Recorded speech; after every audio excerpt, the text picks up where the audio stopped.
Bonjour peuple du monde, bonjour peuple du Congo, allez, raccourci peuple congolais. Voilà, Bendele, Nazo Kende Mosala, c'est pour rassurer le peuple congolais que notre combat finalement concernant l'intangibilité des frontières est entendu en France. Et oui, c'est le binational qui avait averti le président Macron de cette aventure de départ, de continuer avec la France-Afrique. Je fus l'ami de Warchavre, nous étions ensemble. Et donc, des amis, message je vous assure, ça circule dans les milieux institutionnels de notre pays. C'est sérieux, l'histoire nous donne raison. Et donc, c'était pour me montrer devant le peuple du monde, le peuple congolais, que finalement, nous avons raison et nous n'allons pas céder. C'est ça le problème. Donc, je rejoins. Merci à ce grand musicien, Trésor, là, qui avait chanté que les gens veulent avoir des résultats sans pouvoir travailler. Hein? Au Koni Massangote, au Lingui, tu veux récolter la banane. Donc, on ne va pas, en tout cas les amis, récolter chez les voisins. Nous devons être unis dans ce combat-là. Et nous sommes à la place du monde. Et donc, le combat continue. En tant que chef de ce bon combat apaisé, je suis là. Et finalement, nous remettrons les 3 options sur la table. Il y aura j'avais parlé du coup d'État. Alors, l'Afrique de l'Ouest vient nous faire la démonstration. Le général, c'est le plus gradé dans cette partie de l'Ouest de l'Afrique. C'est un sage. Alors, ceux qui doutaient de l'option, le dialogue national inclusif, il a dit, il a proposé, il a nommé un Premier ministre. Donc, il y aura l'option militaire. Le général a fait la démonstration. On peut faire un coup d'État sans effusion de sang. Et donc, Ouattara, il y a eu un bain de sang dans son pays. On n'a pas, en tout cas, engagé la CEDEAO pour faire quoi que ce soit. Et donc, c'est très salutaire. Bernard Pemba, Matondo Mamiki. Et donc, l'autre option, c'était le soulèvement populaire. Donc, l'histoire nous donne raison. Alors, nous n'avons pas tremblé. Nous sommes là, et nous sommes bien là. Et donc, je viens d'écouter, puisque le message circule, l'évêque, l'archevêque de Brazzaville, quand je disais que c'est Mélenchon qui l'avait dit, que les autres puissances battent la Chine pour faire l'économie dans notre pays, en Afrique, on va dire en particulier au Congo, l'Inde, l'agriculture, donc ce n'est pas le Rwanda, et puis les Russes pour s'occuper de la sécurité. Voilà ce qu'avait dit Jean-Luc Mélenchon, et donc je suis en phase aujourd'hui. Il a changé d'avis. L'archevêque de Brazzaville est en opposition de phase avec le siège, avec le Vatican. Il a été interviewé, il a dit clairement pas d'homosexualité parce que c'est ce que les Occidentaux, les Européens veulent nous proposer. Alors, quand quelqu'un fait les choses dans les règles de l'art, il faut savoir les reconnaître. Et donc, voilà, merci pour ce courage à l'archevêque de Brazzaville. Souvent, c'est ça. Je suis souvent en désaccord positif avec lui.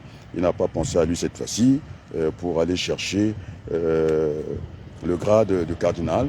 Il a dit son désaccord à haute voix, je l'ai entendu, et merci beaucoup.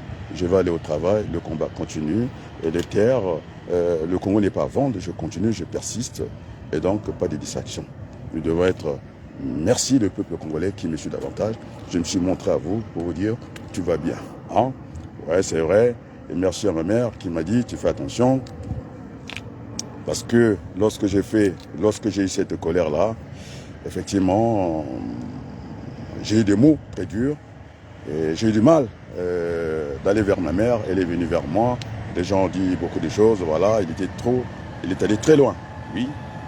C'était une colère saine, Alors, le contact est rétabli. Elle vient de m'écrire ce matin, mon fils, fais attention, il y a un variant du coronavirus, tu fais attention.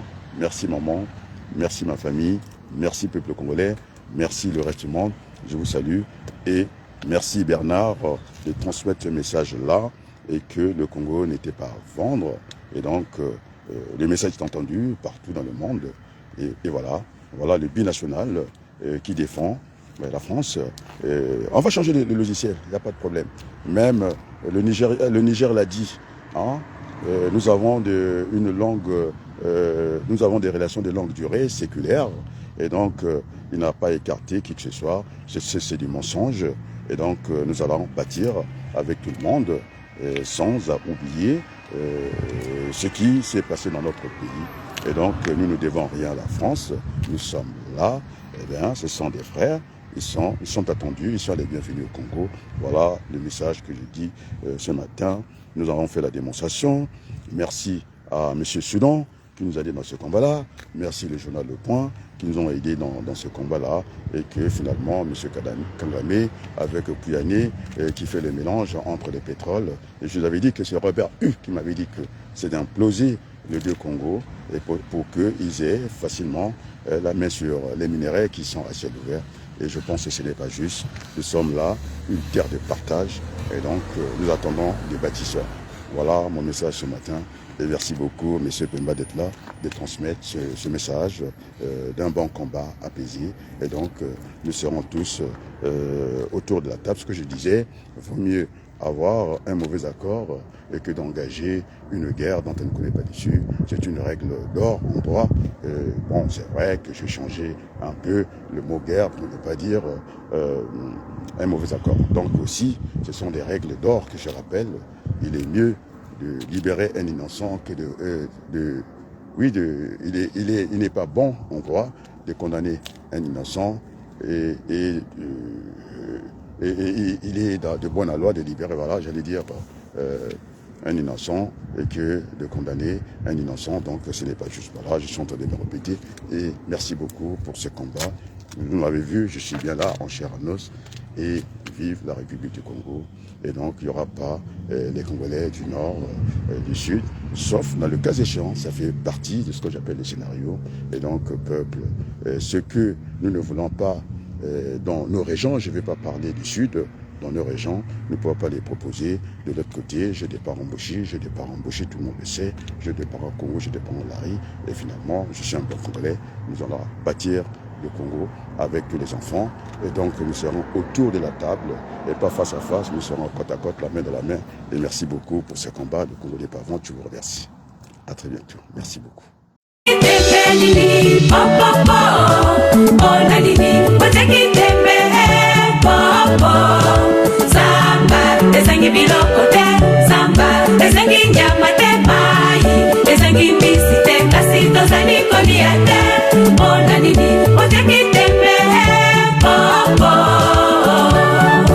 Peut nous aider. Quand on est engagé, la peur s'estompe. Quand on n'est pas engagé, la peur occupe le lieu qui devait être rempli par l'engagement. Je pense aux sportifs engagés, je pense aux militaires engagés, je pense aux femmes engagées dans leur ménage, engagées dans l'éducation de leurs enfants. Elles n'ont pas peur. Elles n'ont pas peur. Les engagés n'ont pas peur. Et si nous, Église aussi, nous étions engagés, nous n'aurions pas peur. Même sans être Saint Ignace qui désirait le martyre, nous serions audacieux pour dire aux politiciens, même aux politiciens de nos ethnies propres, que ceci n'est pas bon. Quitte à ramasser des gifles, quitte à être persécuté, mais on n'aurait pas peur. Je pense que la peur, c'est l'expression d'un vide, d'un manque d'engagement. Et donc, d'un manque d'amour. Parce que celui qui aime ne peut pas ne pas s'engager. Quand on aime Dieu, on s'engage. Quand on aime la nation, on s'engage. Quand on aime les autres, on s'engage. Quand on n'aime pas, pourquoi s'engager?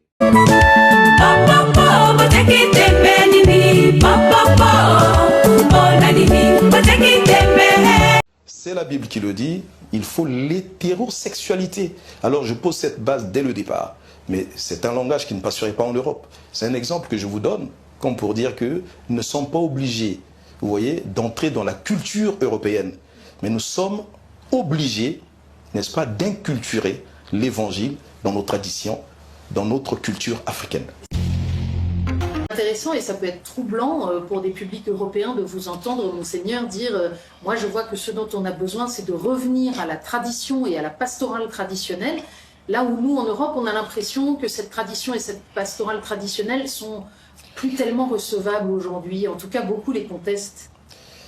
Je le sais. J'ai travaillé un tout petit peu à Paris-Vieille-Poste, donc dans le diocèse d'Évry. Je sais ce que ça veut dire. Il y a plusieurs sortes de théories aujourd'hui. Je vous dirais qu'en matière de religion, j'espère ne pas vous choquer, l'Europe actuellement n'est pas forcément la référence. Je préfère vous le dire comme ça. Attention, le magistère, ce n'est pas l'Europe, c'est le magistère, c'est la parole de Dieu. L'évangile reste le même, les saintes écritures, la tradition, mais c'est l'adaptation. Et au fur et à mesure que nous avançons, nous avons l'impression, n'est-ce pas, qu'on voudrait adapter l'évangile à la situation. C'est nous qui devons nous adapter. Parce que le Christ ne change pas. Je dirais qu'il est transversal depuis hier, aujourd'hui et demain. C'est à nous de nous adapter. Ce qui fait que le langage que je tiens, moi, pourrait être perçu comme un langage, n'est-ce pas, attardé, ringard. Ça pourrait être perçu comme ça. Mais je préfère ne pas m'éloigner de cet évangile dans toute sa vérité.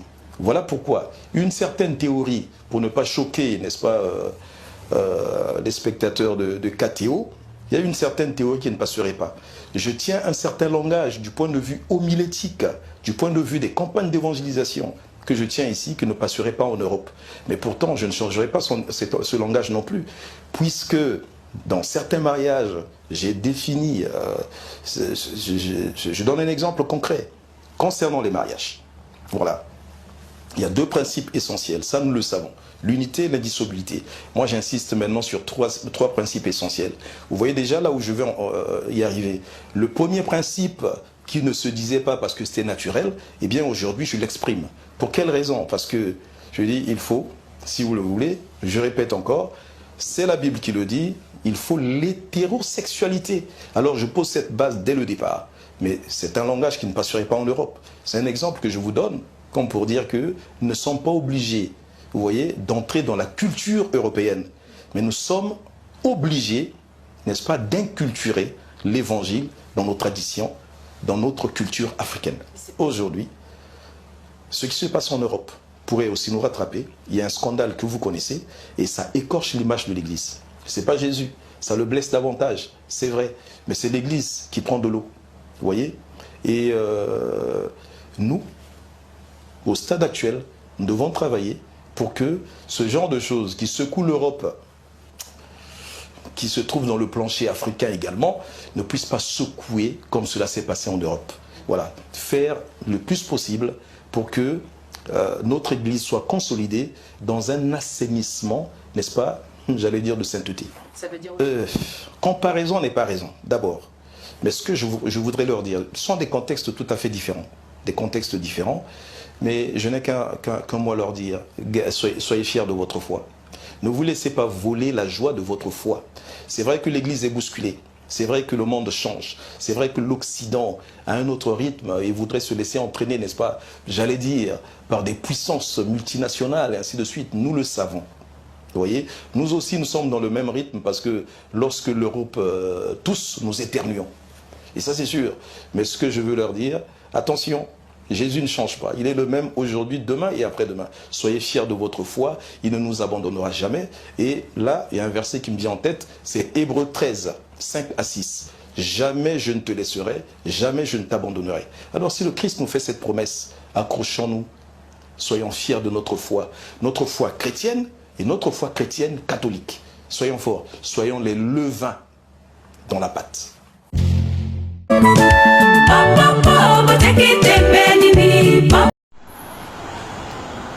Eh oui, bah vous voulez investir? Bah voilà un pays africain dans lequel il faut venir investir. Voilà. Bah il s'appelle l'Angola. un pays lusophone incroyable. Voilà, magnifique, superbe. Voilà, il n'y a pas de FMI ici, hein. Ni de Banque mondiale, ni toutes ces saloperies. Voilà, il n'y a surtout pas la France, quoi. Voilà. Eh oui.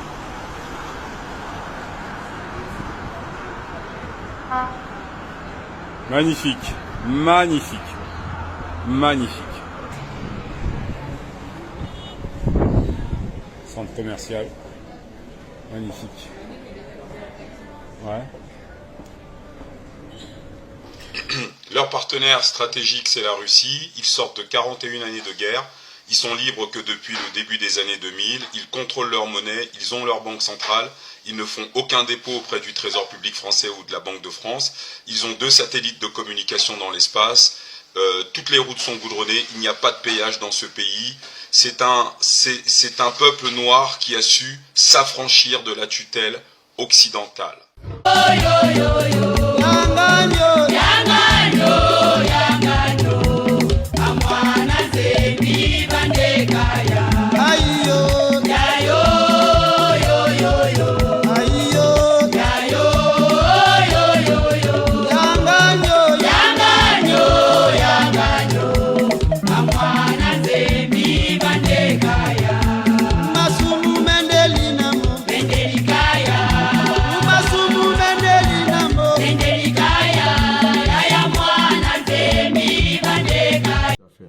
J'étais celui qui a critiqué le président de la République. Qu'est-ce qu'il a fait pendant la municipalisation accélérée? Construire 3 km pour entendre le bruit des bottes, des militaires, palais, plus rien. Je vais maintenant, Adrien Baloukou, vous demander de regarder la caméra qui est en face de vous. Et... Pas regarder le chef de l'État, j'espère. Non, non, là vous regardez la caméra et les Congolais vous regardent. Papa Sassou, merci, je pense que vous avez fait votre temps. Ah, c'est ce que j'allais lui dire, mais je ne sais pas quel est. Ah non, non, mais vous pouvez le dire, mais maintenant, ce que je voulais juste, en fait, c'est un exercice que nous mettons ici en place pour notre émission. L'opposition n'a pas de projet, mais je pense que dans l'économie, il y a aussi l'anticipation. Donc, je me suis un peu lancé comme ça, mais j'attends votre question. Voilà, vous avez bien fait d'anticiper. Maintenant, donc la caméra est en face de vous. Bien sûr. Si vous avez maintenant un message pour résumer plus ou moins tout ce qu'on a dit aujourd'hui, à délivrer aux Congolais qui vont maintenant vous regarder. Ce que je voulais dire aux Congolais, que notre pays a eu des guerres à répétition. C'est partant de ces guerres-là qu'aujourd'hui, les Congolais n'ont même pas l'eau, alors que le fleuve nous traverse entre les jambes. C'est-à-dire que le fleuve Congo est à 1 pied de Brazzaville, nous n'avons pas l'eau. Est-ce que nous allons continuer à casser notre pays? Je ne pense pas. Donc je pense qu'il faut que tout le monde ne se regarde pas en chef de faïence. Il faudrait que le président Sassou comprenne que 32 ans de pouvoir, c'est trop. Moi, je pense que le moment est venu qu'il passe la main à un autre Congolais. Nous sommes tous héritiers de ce pays. Donc, je ne cesserai pas de le dire, que le Congo nous appartient tous. Voilà, c'est sur cette appartenance commune au Congo que nous allons nous quitter. Adrien Baloukou, merci. En tout cas, merci à Diana TV. Et je demande au peuple congolais de ne pas perdre d'espoir. Je pense que la paix est essentielle au Congo. Je l'avais dit trivialement que la paix, c'est la moitié du Congo. N'écoutez pas surtout ces oiseaux de mauvaise augure, qu'ils soient du côté du PCT, ceux qui veulent brasser du vent, pour dire tout finalement, pour ne rien dire du tout. Notre pays a besoin de calme, a besoin de quiétude pour avancer ensemble. Donc je plaide de vivre ensemble. Donc n'allons pas dans l'agitation. Ce n'est pas la peine d'affoler les gens. Les Congolais, ils ont besoin de tranquillité. Et je me rappelle ces hématies-là qu'ils avaient portés sur la tête. Donc je pense que c'est à vous de réfléchir. Est-ce que vous voulez encore avoir des matelas sur la tête? Rester des journées de famille, ne pas manger. Je pense que humainement, ce n'est pas possible. C'est un pays au monde qui a une histoire très douloureuse. J'appelle aussi à la communauté internationale, vraiment, de penser au Congo, que cette fois-ci, qu'on n'entende pas l'écritement des armes, les Congolais, ils aspirent à la paix et au changement démocratique. Mais finalement, je vais juste vous mettre un peu, qui menace la paix au Congo? Eh bien, la paix, ce n'est pas toujours par les armes. La paix, ça passe par l'économie, la stabilité économique. Donc aujourd'hui, il n'y a pas d'économie, donc il n'y a pas de paix. Et qui menace cette paix? Mais la paix est menacée par ceux qui dirigent le Congo. Ils n'aiment pas le Congo. Ils n'aiment pas le Congo, on est rentré, et le Congo est géré un peu comme le franc CFA. On est dans une position fixe, je pense qu'il faut évoluer. Voilà, il faut évoluer. Nous aussi, nous allons évoluer et nous allons vous quitter à l'instant.